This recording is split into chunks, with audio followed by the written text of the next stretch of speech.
what would you say to the growing resentment from the American working class against political institutions, the elite, and specifically our government? Do you feel like this level of deregulation and privatization and the erosion of government social safety nets and government programs have contributed to that resentment? Absolutely. Look, you're the average guy out there. You're not into politics. What are you seeing? You're seeing that in many ways you are no better off, in some cases worse off than a worker in your place 50 years ago. You got that? Real inflation accounted for wages for the average American worker. Despite the huge increase in worker productivity and technology, all the computers, all the cell phones, an average worker in real inflation accounts for dollars not making a nickel more than he or she did 50 years ago. And during that period, a massive transfer of wealth, bottom 90% to the top 1%. And you're looking around you, and you're worried that your children may be in even worse financial shape than you are. They may never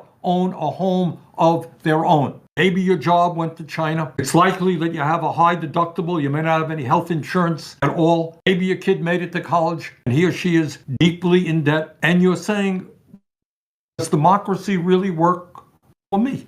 And a lot of people are concluding, no, it doesn't. And they're willing to move toward a more authoritarian type society run by Donald Trump. You know, what Trump said in so many words, he said, you know what? This system is broken. I'm going to smash it. Well, he's right. The system is broken. Problem is, his solutions are going to make a bad situation even worse. Our job is to acknowledge what Democrats don't.